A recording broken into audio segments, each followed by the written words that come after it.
Hello दोस्तों, तो कैसे आप सब। स्वागत है एक और नई वीडियो में। दोस्तों आज के वीडियो में हम बात करने वाले हैं सहारा इंडिया रीसबमिशन पोर्टल के बारे में। जैसा कि आप टॉपिक देख सकते हैं, रीसबमिशन पोर्टल ये क्या होता है और इस पर काम करने का सही तरीका क्या होता है और अभी इस पर लेटेस्ट अपडेट क्या आया है, आज हम पूरा बात करेंगे। क्या क्या आज हम बात करने वाले हैं दोस्तों। आज की वीडियो में हम बात करेंगे कि ये पोर्टल हमारा जो है ये है क्या, मतलब व्हाट, यानी कि ये पोर्टल है क्या, ठीक है। और ये कि हमारा जो होता है वर्किंग प्रोसेस क्या होता है, इसका वर्किंग प्रोसेस क्या होता है और इस पे काम मतलब वर्किंग प्रोसेस मतलब इस पे काम करने का सही तरीका क्या होता है और अभी इस पे जो है लेटेस्ट अपडेट क्या आया है, यानी कि अभी सहारा इंडिया रीसबमिशन पोर्टल पे लेटेस्ट अपडेट क्या आया है और आप इस पर रीअप्लाई कैसे कर सकते हैं, यानी कि रीअप्लाई इस पर आप कैसे कर सकते हैं और इस पर काम करने के लिए आपके पास क्या क्या रहना चाहिए, पूरा हम एक्सप्लेन करने वाले हैं। यानी कि पूरा जो है आज हम कुल मिलाकर रीसबमिशन पोर्टल के एक्सप्लेनेशन के बारे में बात करने वाले हैं, निचोड़ के बारे में बात करने वाले हैं कि रीसबमिशन पोर्टल हमारा आखिर में है क्या और यहाँ पे आने के बाद लोगों को दिक्कत क्या हो जाता है, पूरा हम एक्सप्लेन करेंगे। दोस्तों चलिए बिना किसी लेट के वीडियो शुरू करते हैं। अगर आप चैनल पर नए हैं तो चैनल को सब्सक्राइब कर लीजिए, क्योंकि ये चैनल जो कंप्यूटर ज्ञान है आपके लिए बहुत ही इंपॉर्टेंट है, क्योंकि मैं इस पर ऐसे ही कंटेंट बनाते रहता हूँ जो कि आपकी निजी लाइफ में बहुत ही इंपॉर्टेंट होते हैं। तो सबसे पहले समझते हैं रीसबमिशन पोर्टल हमारा क्या होता है। दोस्तों देखिए, जब फर्स्ट टाइम जुलाई 2023 में हमारा सहारा इंडिया रिफंड पोर्टल आया था, जिससे अपना सब लोग क्लेम सबमिट कर रहे थे और काफ़ी हद तक लोगों ने फॉर्म अपना सबमिट भी किया, लेकिन उसमें यह बताया गया था 45 डेज़ का वर्किंग डेज लगेगा। इसमें यह बताया गया था सहारा रिफंड पोर्टल हमारा जो है, ये रिफंड पोर्टल जो हमारा है ये इस पर आपने फॉर्म फिल किया, इसमें 45 डेज़ का वर्किंग डे लगा, मतलब 45 दिन आपने वेट किया, आपको कोई मैसेज नहीं मिला। फिर अचानक से क्या हुआ, जब 45 दिन से ज़्यादा का समय हो गया, सबका मैसेज ये आने लगा कि फॉर्म हमारा डिफिशियंसी इशूज की वजह से रिजेक्ट हो गया, कि ये फॉर्म जो आपने फिल किया था कुछ ना कुछ इशू इसमें आ गया, डिफिशियंसी। एक लंबी चौड़ी लिस्ट आपके सामने, एक नई समस्या आपके सामने आ गई कि ये डिफिशियंसी इशूज की वजह से सबका फॉर्म रिजेक्ट हो गया, मतलब जितना लोगों ने फॉर्म फिल किया था सबका फॉर्म हमारा हो गया रिजेक्ट डिफिशियंसी इशूज की वजह से। कि सब लोग ये पूछने लगे डिफिशियंसी इशूज क्या है, डिफिशियंसी इशूज क्या है, क्या दोबारा हम इसको अप्लाई कर सकते हैं, रीअप्लाई कर सकते हैं। रीअप्लाई करने का तमाम ढेर सारा क्वेश्चंस लोग के माइंड में आने लगा और सब लोग पूछने लगे कि यार ये कैसे होगा। फिर उसके बिहाफ में माननीय गृह मंत्री जी ने एक बड़ा फैसला लिया और ये हमारा रीसबमिशन पोर्टल जो है इसको इन्होंने लॉन्च किया और साथ ही ये निर्देश दिया कि जिन लोग का अमाउंट 0 से लेकर 10,000 तक है और 10,000 से लेकर 19,999 तक है, मतलब इन्होंने फेज डिवाइड कर दिया। यानी कि जो फेज 1 हमारा बताया, इन्होंने बताया कि 0 to लेकर 10,000, यानी कि 0 to 10,000, और जो हमारा सेकंड फेज इन्होंने बताया फेज सेकंड, ये फेज फर्स्ट हो गया, इसमें 10,000 जिन लोग का अमाउंट है उससे लेके 19,999 तक का। इस पर एक डेट दे दिया, क्राइटेरिया दे दिया कि इस रेंज में जितने लोग का फॉर्म रिजेक्ट हुआ है वो लोग इस पर अपना फॉर्म जो है भरें। यानी कि इसको जिसका इतने रेंज में अमाउंट है, आपने अगर अपना फॉर्म भरा, आपका 10,000 है, 20,000 है, उससे कम है, 15,000, 14,000, 6,000, इस तरह से अगर आपका अमाउंट है और यहाँ पे भरने के बाद आपका रिजेक्ट हो गया है, तब आपको इस रीसबमिशन पोर्टल पे काम करना है। उन्होंने ये निर्देश दिया, तो फेज के हिसाब से जिनका मैच कर रहा था उन्होंने इस पर अप्लाई करना शुरू कर दिया।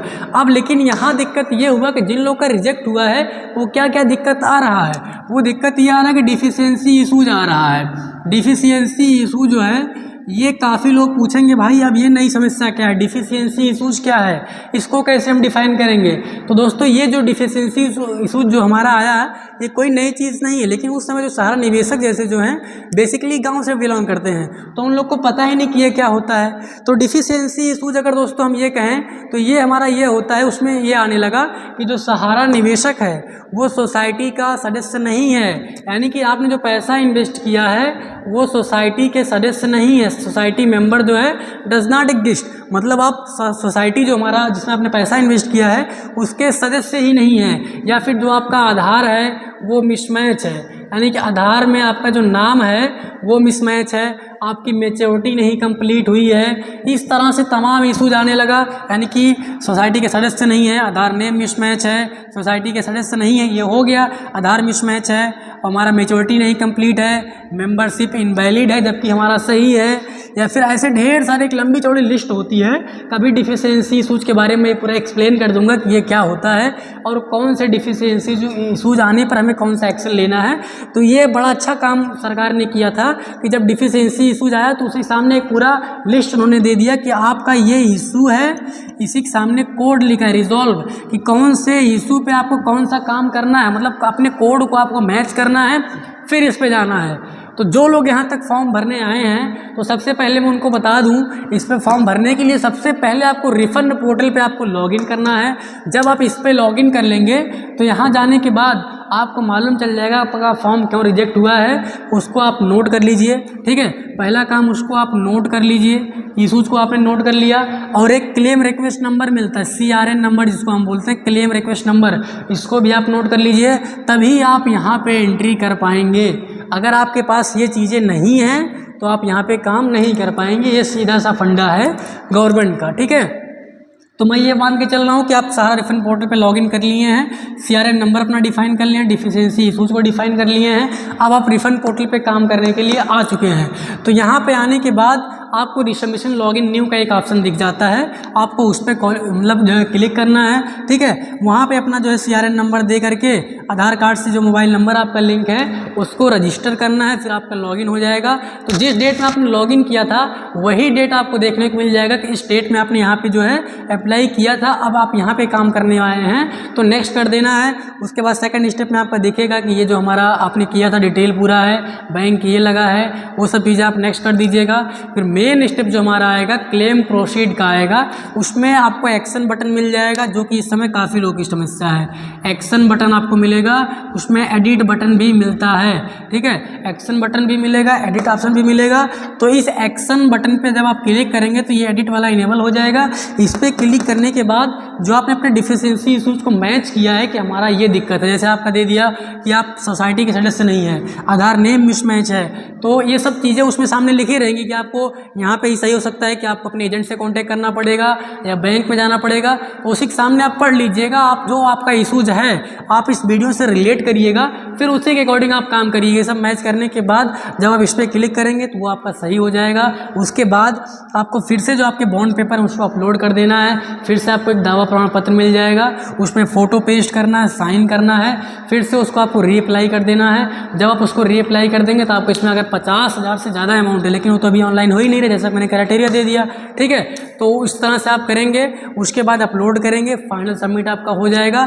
फिर से इन्होंने कहा कि जो है जब इसको कर देंगे तो यहाँ से 45 डेज जो हमारा है फिर से लगेगा, यानी कि रीसबमिशन पोर्टल पे अप्लाई करने के बाद फिर से 45 दिन का समय लगेगा। आपका फॉर्म वेरिफिकेशन में जाएगा, चेक होगा, अगर सब चीज़ें सही रहेंगी तब आपका फाइनल सबमिट होगा। और ये करने के बाद काफ़ी लोग का जो फर्स्ट फेज हमारा जो है ये वाला अमाउंट जो हमारा है ये वाला काफ़ी लोग को मिला भी है, 10,000 तक का जो अमाउंट है काफ़ी लोग को मिला है। लेकिन ये वाला अमाउंट अभी किसी को नहीं मिला है, क्योंकि बीच में लोकसभा का चुनाव आ गया जो कि इस समय मुकम्मल हो चुका है और सरकार भी बन चुकी है जिसकी बननी थी।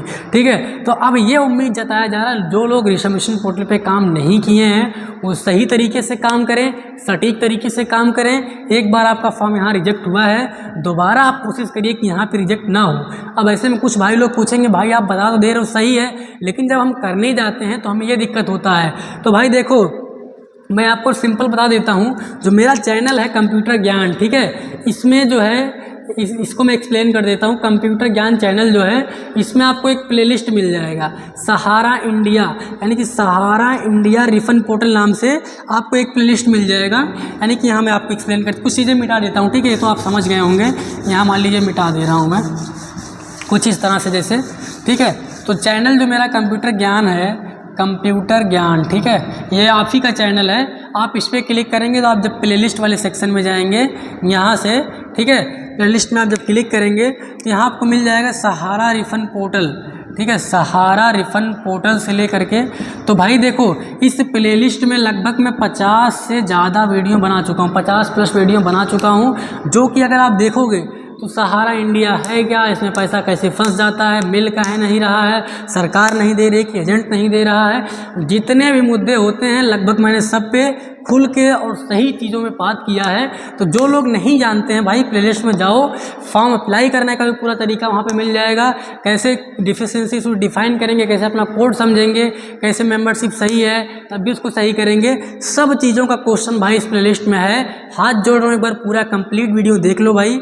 उसके बाद अगर नहीं सोल्यूशन मिलता है तो आपने कहना कि हाँ कंप्यूटर का ज्ञान भाई आप झूठ बोल रहे थे, आपका वीडियो सही नहीं रहता है। भाई देखो, हम मेहनत से वीडियो बनाते हैं कि आपको सही और सटीक जानकारी मिले।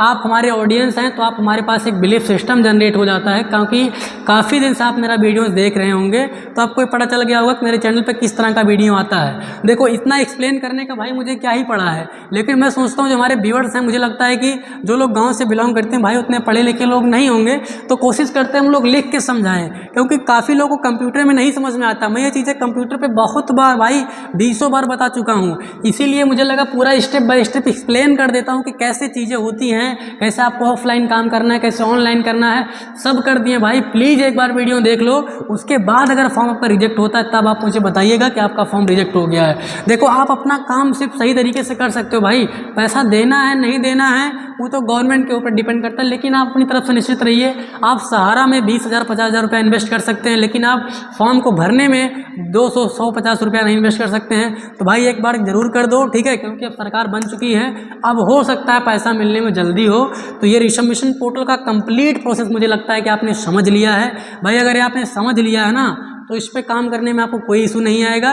बाकी अगर कोई डाउट लगता है कि यार इसको मैं डिफिशिएंसी इशूज को अलग से पूरा एक्सप्लेन कर दो, तो भाई उसके लिए भी मैं तैयार हूँ। जितने भी मुद्दे आपके हैं सब पे मैं खुल के बात करूँगा। जो लोग इस सारे के बारे में बात नहीं करते तुम्हारा भाई करता है, तो इसीलिए भाई चैनल को सपोर्ट करो, आप ही का चैनल है, वीडियो को लाइक कर दो, और अगर चैनल पसंद आता है ना तो और दोस्तों को भी शेयर करो भाई, क्योंकि उनको भी जानकारी मिले, क्योंकि छोटा चैनल है, आपका चैनल है, आप ही को इसको बढ़ाना है। 0 सब्सक्राइबर था चैनल जब शुरू किया था, 0 था, लेकिन आज 0 से लेके 1000 सब्सक्राइबर हो गया है, और आप सबका इतना प्यार और सपोर्ट मिला है कि चैनल मेरा 1 साल के अंदर ही मोनेटाइज हो गया है। और आप ही लोग की तो वीडियो बनाते हैं यार, आप ही लोग के लिए भाई।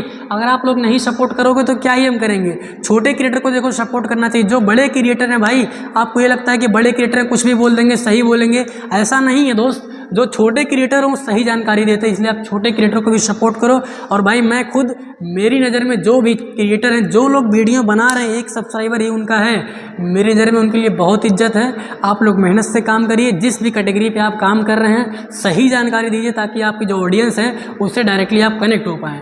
तो ठीक है, वीडियो बहुत ज़्यादा लंबा नहीं करूँगा, नहीं तो लगेगा लोग को बकवास दे रहा है, एक्शन जा रहा है, ठीक है। तो भाई रिसबमिशन पोर्टल का पूरा प्रोसेस कैसे लगा कमेंट सेक्शन में बताओ, और अगला किस टॉपिक पे वीडियो चाहते हो अपनी राय देना, मैं उस टॉपिक पे जरूर वीडियोस बनाऊंगा। फिलहाल आज की वीडियो में इतना ही, तब तक के लिए आपका बहुत बहुत शुक्रिया और थैंक्स फॉर वॉचिंग।